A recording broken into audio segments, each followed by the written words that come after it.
Hey everyone, and welcome to our panel titled Balancing the Books, Driving ROI from Your Web3 and Metaverse Projects. The premise of this is to ask our panel how they have balanced the egalitarian nature of Web3 with the pressure of driving meaningful value back to their businesses.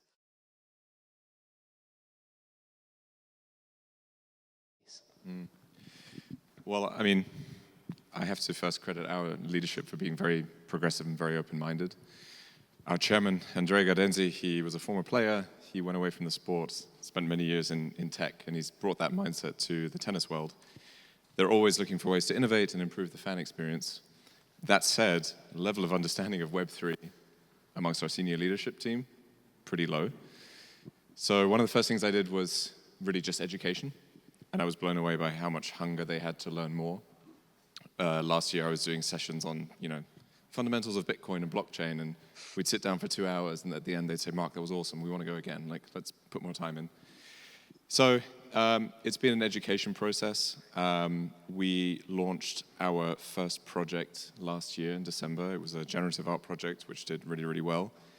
And that really got the attention of our team as well, saying, okay, well, we see the opportunity here. We maybe don't understand it, but let's keep exploring. Let's develop this out.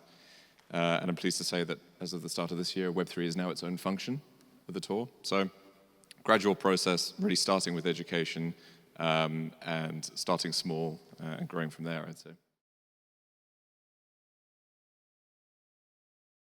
And so on. So yeah, like starting with basics and sometimes starting small, but first not with crazy high vision, because no one will be willing to understand that. Really trying to find what is out there for the user, for the company, and then what problems does it solve. That would be my recommendation.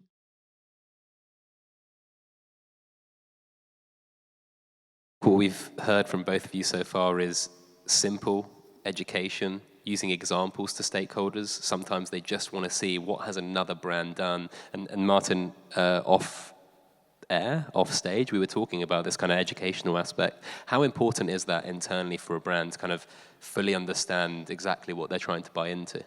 Sure. So I think we need to understand that when we speak with the traditional Web2 companies and we're introducing these concepts of Web3, then basically we're telling executive leadership to forget about almost everything that I've learned about when it comes to how to do business in the digital space. So that goes down really well, right? Yeah, exactly. So basically you're going there and you say, look, like we're speaking about an ecosystem where intermediaries are disappearing, and then these people are looking into the existing business models, and then they're realizing, oh, in many of these cases, in many of the types of businesses that we are doing specifically as a media company, when we look at the corporate businesses at Bertelsmann, we are intermediaries, right? When it comes to rights management, when it comes to facilitating interaction, it is about kind of making sure that they understand that there is huge disruptive potential, and that in a similar way that the world, the media and the content world has changed with the rise of the internet, we are witnessing a similar shift when it comes to the underlying internet infrastructure that is now changing, where data are becoming assets, where data are becoming investable things that can develop an identity, that have provenance, and that will change the way people interact with each other. So the most fundamental business mechanisms are now being changed. And what we do at Bertelsmann Investments, we're now launching a new initiative where we are quite specifically addressing top executives, specifically those who are working in the strategic positions, to help them understand what the value drivers are in Web3, because they are interested in understanding the upcoming or existing threat on the existing profit pools and the potential new profit pools that are coming up. And I think explaining that is going to be a process that is going to take quite a while, but this is the strategy that we are taking, and we're taking it quite seriously.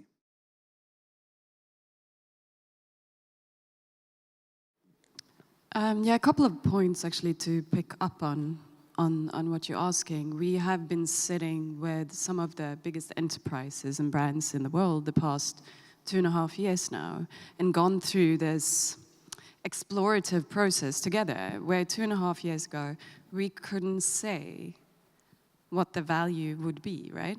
We didn't know. We were all experimenting. And what we had to do was to sit very closely with the innovation team, for example, about BMW, and together work out the strategy, hand in hand with them, to convince the leadership that we're going to test this. And then break it down. I know we were speaking about that. Breaking down one test, what did we get out of that? What ROI could we find in the first test? And then how do we move on from there?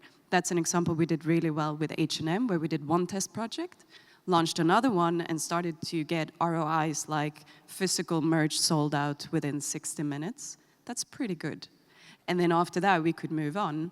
And 2.5 years later, what we're sitting with are numbers like 50%, if you speak about e-commerce, which we are working a lot with, so immersive commerce, basically in the next iteration of the boring, flat 2D e-commerce, but now you can step in, working, for example, with Clinique. In these use cases, we have seen things like 50% higher conversion rate with 10% more spend. So I would say this is this combined approach of testing, and by now we can actually put ROI, like this is working, and it's much easier to then go to the C-suite by now.